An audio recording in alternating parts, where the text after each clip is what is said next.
Have you ever stood in a crowded room, feeling like a tangled mess of nerves inside, while looking around and thinking that everyone else seems to have it all figured out? You see their steady hands, their calm smiles, and their effortless posture, and you wonder why you're the only one who didn't get the manual on how to be human. The reality is that your brain is lying to you. There is a psychological phenomenon that suggests you are comparing your behind-the-scenes footage with everyone else's highlight reel. And that is why your quest for confidence has likely been failing, because you are trying to reach a destination that doesn't actually exist in the way you think it does. In this video, I'm going to pull back the curtain on the observer's illusion. I will show you why the most confident person you know is likely just as terrified as you are, and how understanding this single psychological shift will permanently change how you walk into any room for the rest of your life. Part 1. The asymmetry of human experience. We live in a world of invisible walls. Imagine for a moment that every person is a house. When you look at someone else, you are standing on the sidewalk, looking at their polished front door, their neatly trimmed hedges, and their bright windows. You see the finished product. But when you look at yourself, you are standing inside the basement. You see the exposed pipes, the dusty corners, the flickering light bulbs, and the cluttered storage. You are comparing your messy internal architecture to their curated external facade. Psychologists call this asymmetric information. We have a total 24/7 broadcast of our own anxieties, doubts, and physical tremors. We feel our heart racing. We hear the stutter in our own inner monologue. But with others, we only have their exterior behavior to judge. We see them standing still, so we assume they feel still. Think of a swan on a lake. Above the water, it is the picture of grace gliding effortlessly across the mirror-like surface. But beneath the water, those feet are paddling furiously, struggling against the current, working 10 times harder than the surface suggests. Most people you admire are simply better at hiding the paddling. They aren't fearless, they are just well-packaged. Your first practical step today is to acknowledge the basement fallacy. The next time you feel intimidated by someone's composure, tell yourself, I am seeing their stage performance, but I am living in my own backstage. When you realize that their calm is a choice of behavior, not necessarily a state of mind, the power dynamic shifts. You aren't the only one struggling. You're just the only one whose struggle you can feel. Part 2. The spotlight effect and the myth of observation. There is a heavy weight we all carry, the feeling that there is a giant spotlight following us, illuminating every mistake, every beads of sweat, and every awkward silence. We believe the world is watching us with a magnifying glass, waiting for us to slip up. But here is the liberating, slightly humbling truth. Everyone else is too busy worrying about their own spotlight to notice yours. Research into the spotlight effect shows that we significantly overestimate how much others notice our appearance and behavior. In one famous study, students were asked to wear an embarrassing t-shirt into a room full of people. The students were convinced of at least half the room noticed the shirt. In reality, less than 20% did. We are the protagonists of our own movies, but we are merely background extras in the movies of others. They aren't judging your lack of confidence because they are too preoccupied trying to hide their own. Think about the last time you saw someone trip in public or stumble over a word. Did you think, what a pathetic, unconfident person? No, you probably forgot about it 3 seconds later because you started thinking about what you were going to have for lunch or that email you forgot to send. If you find this perspective helpful so far, consider subscribing. We're building a community here for those who want to look beneath the surface of human behavior and master their own psychology. To apply this right now, practice the exit strategy. The next time you feel the heat of the spotlight, consciously turn the light onto someone else. Ask them a question. Focus on their eyes. When you stop being the observer of yourself, the illusion of being watched begins to fade. Confidence isn't the absence of a spotlight, it's the realization that the audience is mostly blind. Part 3. Pluralistic ignorance, the silent agreement. There is a psychological trap called pluralistic ignorance.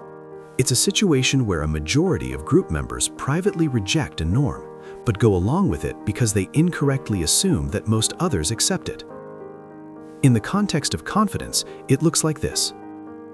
Everyone in a meeting is confused. but no one asks a question because everyone assumes everyone else understands. Everyone is looking at each other, seeing calm faces and thinking, I'm the only one who is lost here. This creates a cycle of performative competence. Because we don't see anyone else looking nervous, we conclude that being nervous is wrong or unusual. We then work even harder to hide our own nerves, which reinforces the illusion for everyone else. We are all participating in a giant, unspoken conspiracy to look like we know what we're doing. I once mentored a high-level executive who admitted to me that before every keynote speech, he had to lock himself in the bathroom to stop his hands from shaking. He was the picture of authority to thousands of employees, yet his internal experience was one of pure terror. If he hadn't told me, I would have sworn he was born for the stage. The lesson here is that confidence is not a feeling you wait for. It is a social mask that everyone is wearing. Your action item. Start being the one to break the seal. If you're in a room and you're confused, say so. If you're nervous, mention it casually. You will be amazed at how many people let out a sigh of relief because you gave them permission to stop pretending. Real confidence isn't having the answers, it's being the first one brave enough to admit you're searching for them. Part 4. The Courage First Blueprint. We often treat confidence like a prerequisite, a ticket you must possess before you can enter the stadium of action. We say, I'll start that project when I feel more confident, or I'll talk to that person when I feel ready. But the observer's illusion teaches us that feeling confident is usually a byproduct of action, not the cause of it. Those people who seem confident, they didn't wait for the feeling. They understood that courage is the precursor to confidence. Courage is doing it while your heart is hammering against your ribs. Confidence is the memory of having done it successfully. If you look at the etymology of the word confidence, it comes from the Latin confidere, which means to trust intensely. It's not about trusting that you won't fail, it's about trusting that you can handle the failure. The people you admire aren't more capable than you. They have simply failed more times than you have tried. They have realized that the shaking feeling in their chest isn't a signal to stop. It's just the engine of growth warming up. Try this. The 5-second rule of social courage. When you have an impulse to speak or act, count down. 5, 4, 3, 2, 1, go. Do not give your brain time to build the illusion. Do not give your inner observer time to start critiquing your performance. Action is the only thing that kills the illusion. Part 5. Embracing the high-functioning human. We need to redefine what a confident person looks like. A truly confident person isn't a statue of marble, cold, unmoving, and perfect. A truly confident person is someone who is high-functioning anxious. They have accepted that the internal noise, the doubt, the what-ifs, the imposter syndrome, is just background static. It's like the hum of an air conditioner in a room. At first, it's all you can hear, but once you start focusing on the conversation, the hum becomes irrelevant. Stop trying to kill the butterflies in your stomach. Just teach them to fly in formation. The observer's illusion only has power over you as long as you believe you are the exception to the rule, as long as you believe that they have something you don't. But the truth is, we are all made of the same fragile glass.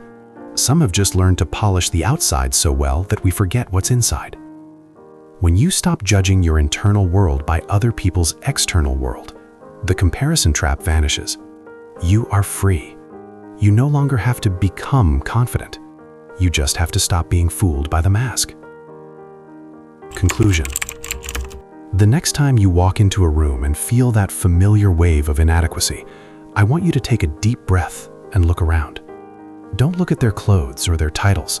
Look at their eyes. Realize that behind every pair of eyes is a person who has felt exactly what you are feeling right now. You aren't an outsider looking in on a world of giants. You are a human being standing among other human beings, all of us trying our best to navigate the fog. The illusion is that they are different. The reality is that you are exactly where you need to be. Stop waiting for the fear to leave. It may never leave, but you can invite it along for the ride and go exactly where you want to go anyway. The world doesn't need your perfection. It needs your presence. And that, my friend, is where true confidence begins.